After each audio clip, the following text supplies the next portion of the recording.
ನನ್ನ ಹೆಸರು ಕಾವ್ಯಶ್ರೀ. ಇಂದು ಪ್ರಪಂಚದಾದ್ಯಂತ ವಿಶ್ವ ಪರಿಸರ ದಿನವನ್ನು ಆಚರಿಸುತ್ತಿದ್ದಾರೆ.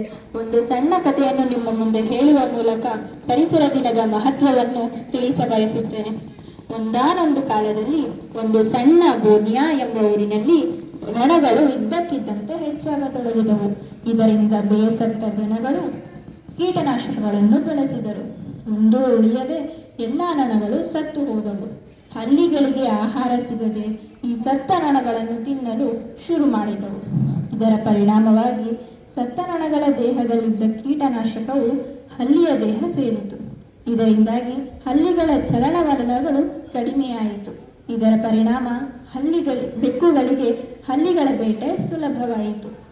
ಹಲ್ಲಿಗಳ ದೇಹದಲ್ಲಿದ್ದ ವಿಷವು ಬೆಕ್ಕುಗಳ ದೇಹ ಸೇರಿ ಅವುಗಳ ಮರಣ ಶುರುವಾಯಿತು. ಬೆಕ್ಕುಗಳ ಸಂತತಿ ಅವನತಿಯತ್ತ ತಿರುಗಿತು. ಅಯ್ಯೋ, ಬೆಕ್ಕುಗಳೇ ಇಲ್ಲ ಅಂದ್ರೆ ಇಲಿಗಳನ್ನು ಹಿಡಿಯೋರು ಯಾರು? ಇಲಿಗಳಂತೂ ಅಧಿಕ ಸಂಖ್ಯೆಯಲ್ಲಿ ಬೆಳೆಯಲಾರಂಭಿಸಿದವು.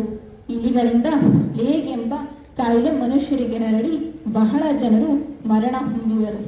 ಸರ್ಕಾರಕ್ಕೆ ಇಲಿಗಳ ಸಂಖ್ಯೆ ಕಡಿತಗೊಳಿಸಲು ಬೇರೆ ದೇಶದಿಂದ ಬೆಕ್ಕುಗಳನ್ನು ಆಮದು ಮಾಡಿಕೊಳ್ಳುವ ಪರಿಸ್ಥಿತಿ ಎದುರಾಯಿತು. ಈ ಕಥೆಯಲ್ಲಿ ಹೇಳುವಂತಹ ಅಥವಾ ಅರ್ಥ ಮಾಡಿಕೊಳ್ಳಬಹುದಾದಂತಹ ನೀತಿ ಎಂದರೆ, ಭೂಮಿಯ ಮೇಲೆ ಪ್ರತಿಯೊಂದು ಜೀವಿಯೂ ಅತ್ಯವಶ್ಯಕ. ಪ್ರತಿಯೊಂದು ಜೀವಿಗೂ ತನ್ನದೇ ಆದ ಪ್ರತಿಯೊಂದು ಜೀವಿಗೂ ಬದುಕುವ ಹಕ್ಕಿದೆ. ಪ್ರತಿಯೊಂದು ಜೀವಿಯು ತನ್ನದೇ ಆದ ರೀತಿಯಲ್ಲಿ ಪರಿಸರದ ಸಮತೋಲನ ಕಾಪಾಡುವಲ್ಲಿ ಸಹಕರಿಸುತ್ತಿದೆ. ಒಂದು ವೇಳೆ ಮನುಷ್ಯನ ಸಂತತಿ ಅವನತಿಯಾದರೆ, ಅಂದರೆ ಮಾನವ ಪೂರ್ಣವಾಗಿ ಅಳಿದು ಹೋದರೂ ಈ ಭೂಮಿಗೆ ಯಾವ ತೊಂದರೆಯೂ ಆಗುವುದಿಲ್ಲ. ಆದರೆ ಪ್ರಾಣಿ, ಪಕ್ಷಿ, ಕೀಟ, ಗಿಡ, ಮರಗಳಿರುವ ಈ ಪರಿಸರದ ಅವನತಿಯಾದರೆ ಮನುಷ್ಯ ಉಳಿಯಲಾರ. ಪರಿಸರ ಉಳಿಸೋಣ, ಪರಿಸರ ಬೆಳೆಸೋಣ. ಹಸಿರೇ ಉಸಿರು. ಮನೆಗೊಂದು ಮರ, ಊರಿಗೊಂದು ವನ. ಪರಿಸರ ಉಳಿಸೋಣ,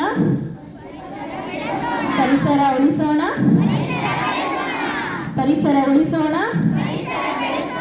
ಹಸಿರೇ ಹಸಿರು. ಮನೆಗೊಂದು ಮರ, ಮನೆಗೊಂದು ಮರ, ಮನೆಗೊಂದು ಮರ.